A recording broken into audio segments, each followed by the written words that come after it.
Hi everyone, I'm Alema. I'm G. And this is Conversations for the Week. Hope everyone had a great break. Happy New Year. Happy New Year. During the break, we went down to Arizona and we had a great time.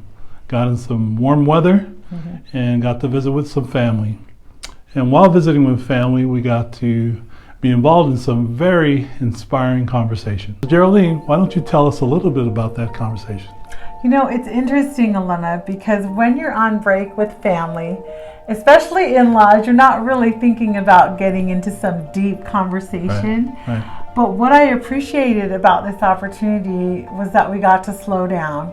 And in that slowing down, we got to really spend time getting to know our family. And one conversation that particularly enlightened me was based on this notion of, don't tell me you can't afford it. Tell me how you're gonna get it.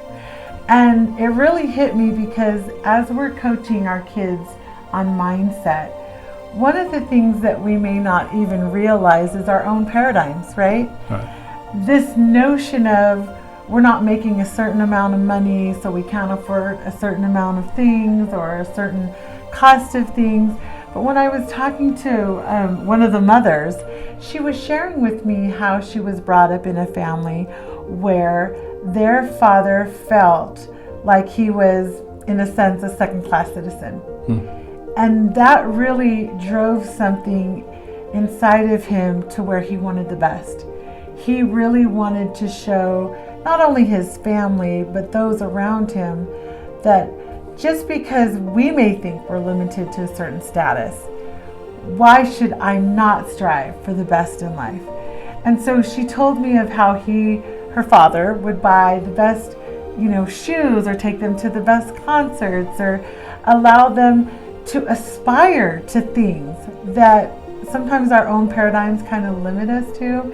And so I thought that conversation was really noteworthy. And in fact, I came away from that breakfast truly inspired to change my mindset as to don't tell yourself you can't afford it. Tell yourself how you're going to get it. And so another thing that she kind of shared was her son. He loves to work out. And during the pandemic, guess what? The gyms were closed, right? And so he had this idea of building a gym. And he's like, I don't have enough money to do this. And what did mom say? Don't tell me how you can't afford it. Tell me how you're gonna get it.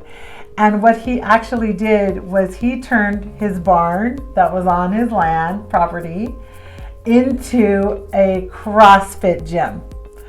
And I remember walking through his house of pain thinking, oh man, this guy's really going for it. I mean, he repurposed a deep, what do they call that?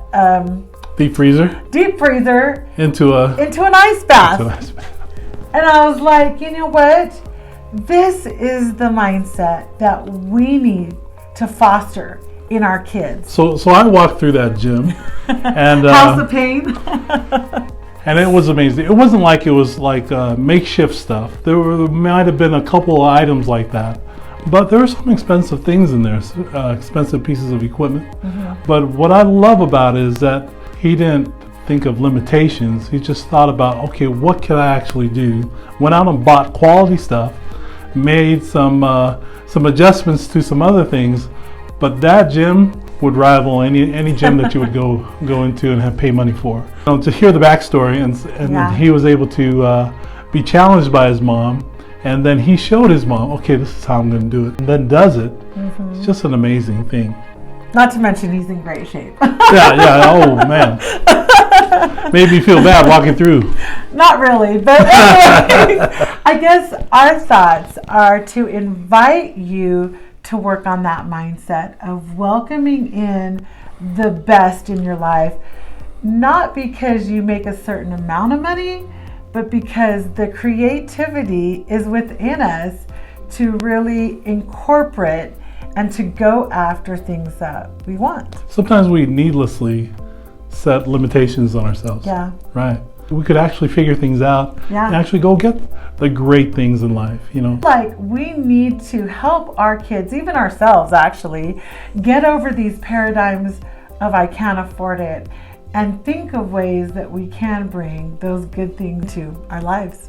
Thank you, Geraldine, for that inspiring conversation. You're Glad you had welcome. that experience. Each week we'll be doing a conversation for the week, helping us get our mindset right so that we can encourage and inspire each other. Manuela.